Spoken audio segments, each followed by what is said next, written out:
Ever noticed how you bust your ass to keep your credit score spotless and your conscience clean, while others are getting rich by playing dirty? Here's the truth no financial guru tells you. Your so-called financial honesty is probably the wall between you and real wealth. Forget that fairy tale about debt being for the reckless. That myth was cooked up to keep you small and obedient. The real game, whoever manipulates debt, controls the system. The goody two-shoes types, they're just the ladder that real players climb. Sounds crazy, but in America, those who owe the most rule the most.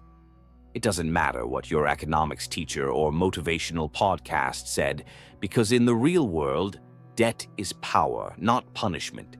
If you still believe financial success means avoiding risk and always paying cash, get ready to spend your life paying bills and applauding the ones getting rich off you. But if you're finally ready to flip the script, it's time to learn the dark and brilliant side of money, reserved only for true cynics. Funny how people love judging anyone with debt as if there's some invisible financial morality court in the sky.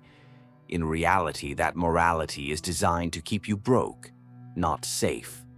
The minute you start seeing debt as just a tool, like electricity or Wi-Fi, you'll realize the problem isn't debt, but the fear drilled into you since you were a kid. Wall Street loves a nervous debtor. The more you fear owing, the more you'll pay for your safety.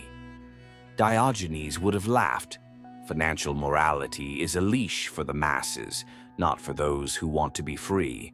Debt is just leverage. Treating it like a sin only makes you miserable, while the smart ones use guilt as a shield to make faster, bolder moves. A real entrepreneur doesn't stress over a perfect credit report. He fixes it when it's strategic, not out of pride.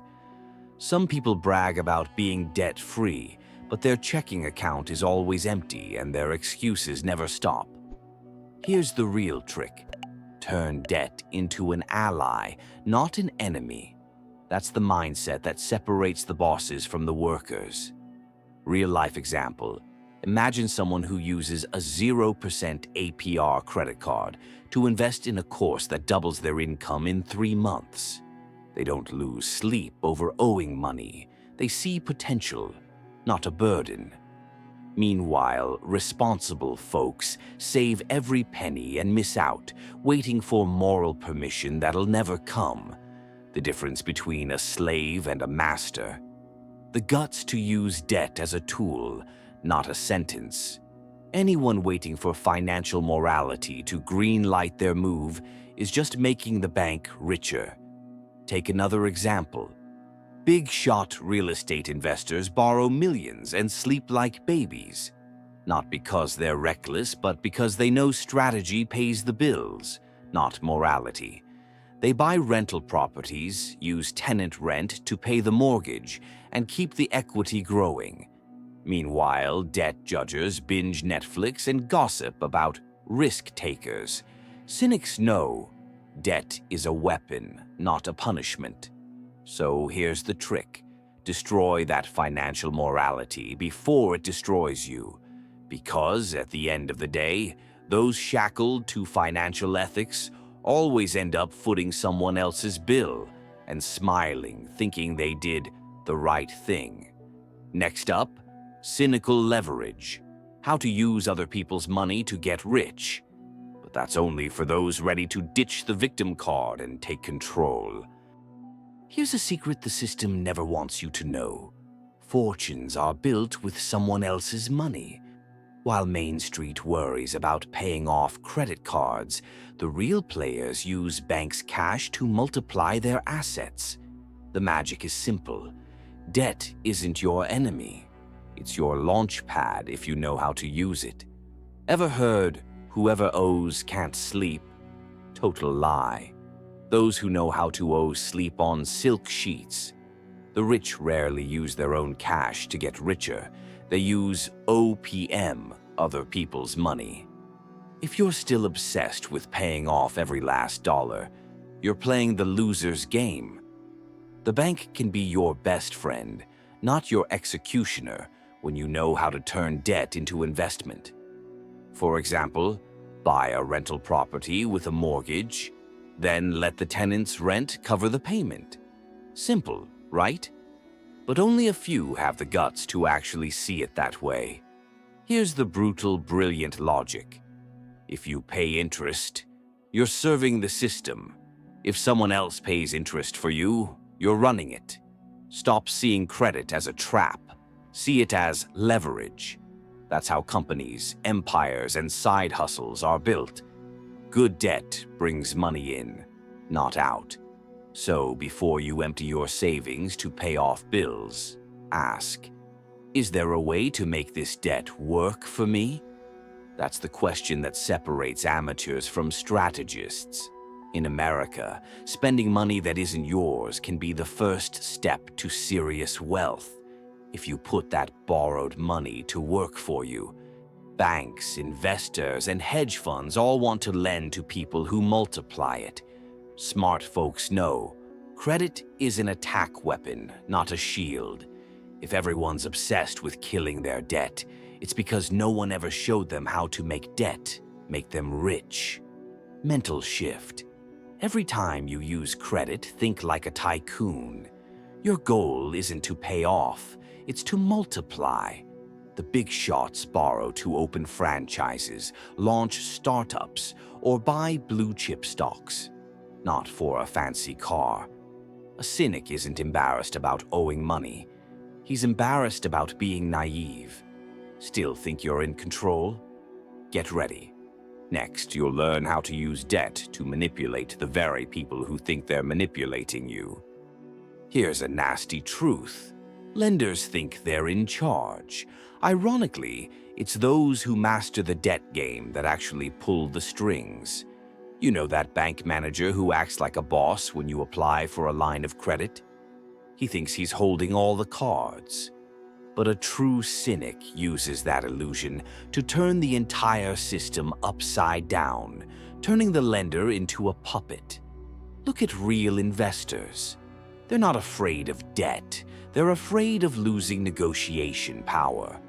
Take on the right kind of debt, and you can pressure banks and lenders to cut deals, lower rates, give you perks. That's how the big boys roll.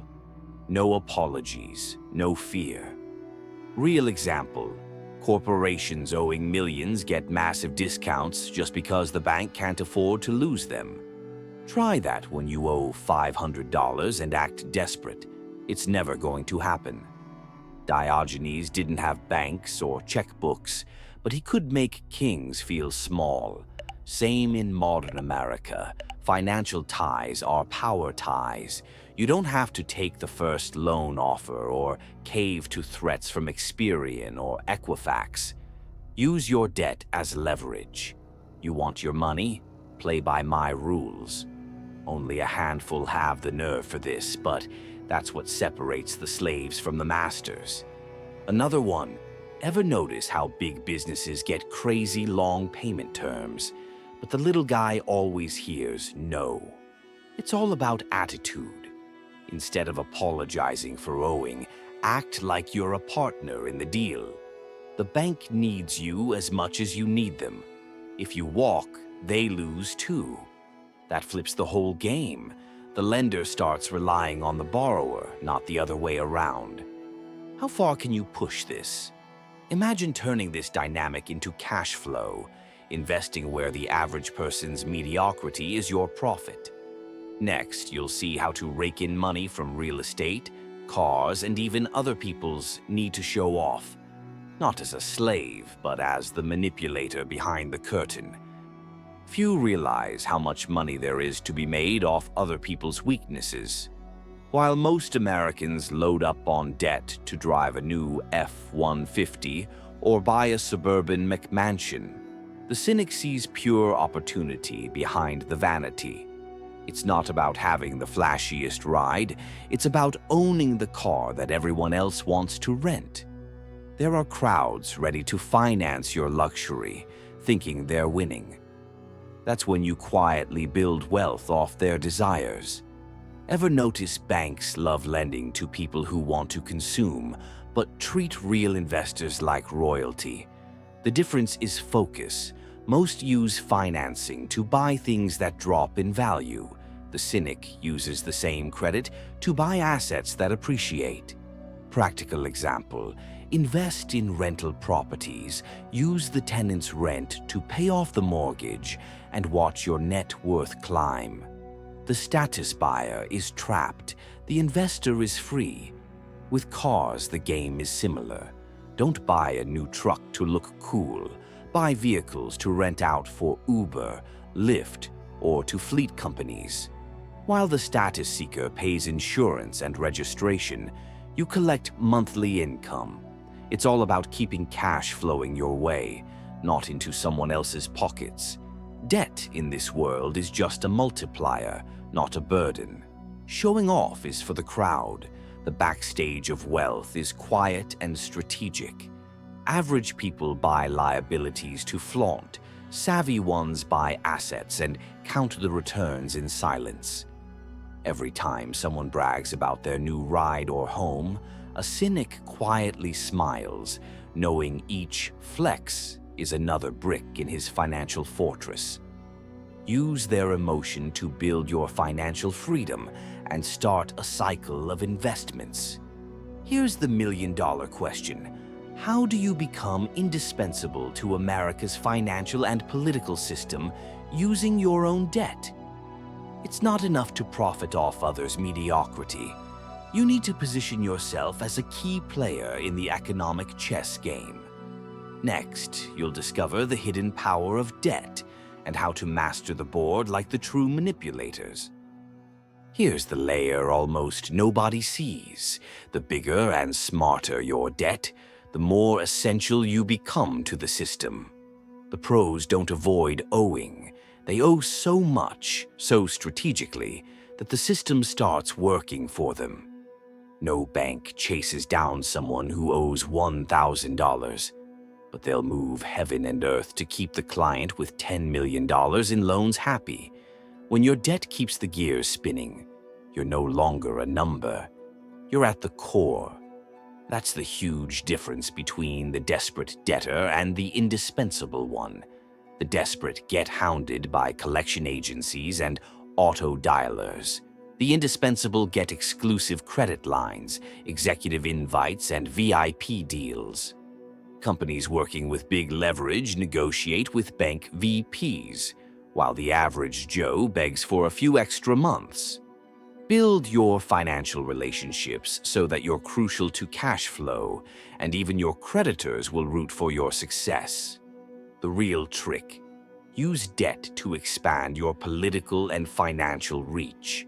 In America, major players fund campaigns, startups, and even lobby for policies with borrowed money, making themselves too big to fail. Control the debt, and you control the doors, the tables, the conversations the average citizen will never access. Debt is no longer a hurdle. It's your backstage pass to the boardroom. Practice cynical debt. Use credit for long-term projects, diversify investments, and show lenders that if you fail, they lose too. Banks know how to spot value creators and will fight to keep them in their portfolio. Diogenes didn't owe anyone, but if he lived today, every Wall Street bank would chase him just to get in on his action. This is your move. Be the kind of player whose absence leaves everyone else hurting. When you hit this level, debt becomes your shield and your power, not your threat. Ready to apply this knowledge and finally flip the script? Get ready. What comes next will blow your mind about money forever. Now's the time to stop watching others get rich while you pay their bills. Are you still clinging to the fantasy that financial morality is a virtue, or are you finally ready to wield debt as a weapon of power? How many times have you told yourself, "That's not for me," while the bold claimed space, influence, and financial freedom? What's holding you back from ditching outdated beliefs and joining the winners, using the system in your favor? If you made it this far, you're already a step ahead of the herd, but knowledge without action is worthless. Which of these lessons will you use first? Will you settle for crumbs, or will you take command of your money, your choices, and your future? Drop a comment below. What hits you hardest? What questions are stuck in your head? And what's your next move? Remember, winners don't wait for approval. They act. Subscribe to the channel, hit the bell, and come learn how to game the system, multiply your income, and never be a financial pawn again. Your game starts now. Are you standing still, or are you in to win?